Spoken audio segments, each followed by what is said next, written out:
हे wake up song नव्हतं, हा वेकअप कॉल. बिग बॉस मराठीचं सीझन 5 संपत आलंय आणि आपल्याला आता लवकरच कळेल की ट्रॉफी कोण जिंकणार आहे. आता घरामध्ये राहिलेत फक्त 7 सदस्य. सूरज, अभिजित, निकी, डीपी दादा, वर्षाताई, जान्हवी आणि अंकिता आणि यांच्यापैकीच कोणीतरी बिग बॉसची ट्रॉफी जिंकणार आहे.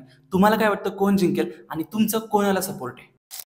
आता ट्रॉफी सूरज जिंकेन, अभिजित दादा जिंकेन की निक्की जिंकेन, कोण जिंकेन? आणि तुम्हाला आणि मला सगळ्यांना प्रश्न पडलेत की कोण जिंकणार आणि यावेळेस बिग बॉस फेअर खेळणार की अनफेअर खेळणार? तर नमस्कार मित्रांनो, मी तुमचा होस्ट, तुमचा दोस्त एज आहे आणि हा स्पेशल व्हिडिओ आहे मराठी बिग बॉसचा सीझन 5.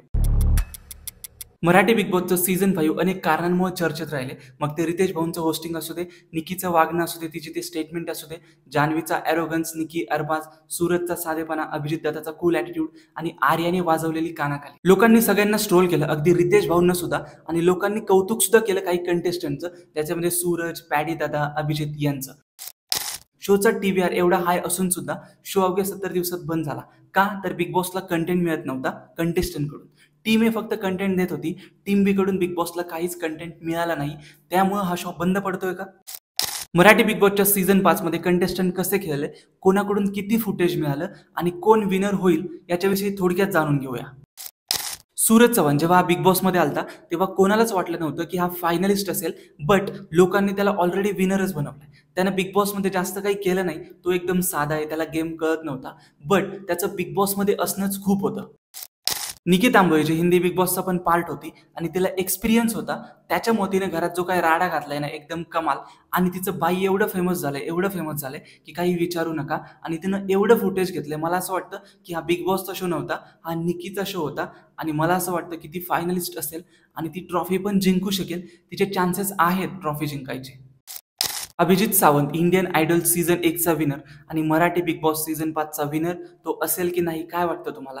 तो एक चांगला कंटेस्टंट आहे, त्याने अजून चांगलं खेळायला पाहिजे होतं. त्यांनी कधी आपले स्टँड नाही घेतले, म्हणजे तो इकडे पण होता आणि तिकडे पण होता, टीम ए कडून पण होता, टीम बी कडून पण होता.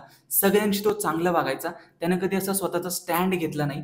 त्याच्याकडून जी अपेक्षा होती त्याच्यामध्ये तो खूप कमी पडला. पण लोकांनी त्याला खूप सपोर्ट केलाय. का? तर तो चांगला खेळला, चांगला दिसला.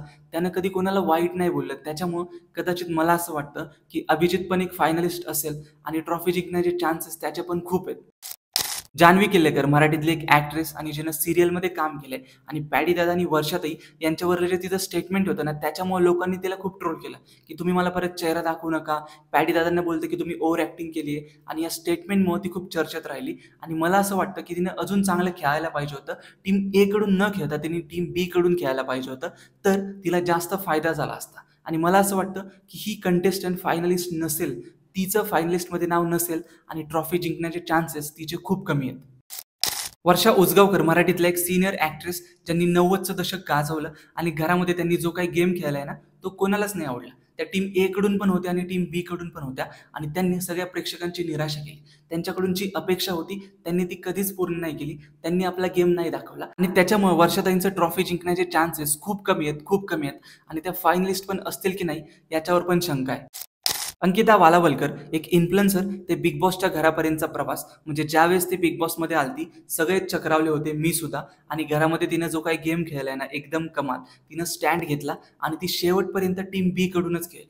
ती एक गोष्ट बोलली होती की मला भांडी घासायचा ट्रॉमा आहे, त्याच्यामुळे लोकांनी तिला खूप ट्रोल केलं होतं. अंकिता कधी कधी टीचर सारखं वागायची आणि धनंजय दादांना ती नेहमी थांबवायची आणि तिचे ट्रॉफी जिंकण्याचे चान्सेस फार कमी आहेत. आणि शेवटचं नाव ते म्हणजे धनंजय पवार, एक कॉमेडियन आणि एक कोल्हापूरकर. त्यांनी ज्या पद्धतीनं गेम खेळायला पाहिजे होता तसा नाही खेळला. ते टीम ए कडून पण होते आणि टीम बी कडून पण होते. त्यांनी कधी कधी स्टँड नाही घेतला आणि त्यांनी ज्या पद्धतीनं खेळायला पाहिजे होतं तसं ते नाही खेळले. आणि त्याच्यामुळे मला असं वाटतं की ते पण फायनलिस्टच्या लिस्टमध्ये नसतील आणि ट्रॉफी जिंकण्याचे चान्सेस त्यांचे फारच कमी आहेत. मला असं वाटतं की सूरज, अभिजित, निकी, वर्षाताई आणि अंकिता हे 5 फायनलिस्ट असतील आणि त्यांच्यामधून सूरज, अभिजित दादा किंवा निकी हे कोणीतरी ट्रॉफी जिंकेल. तुम्हाला काय वाटतं कमेंटमध्ये नक्की सांगा. व्हिडिओ आवडला तर लाईक करा, शेअर करा आणि चॅनलला सबस्क्राईब नक्की करा. धन्यवाद.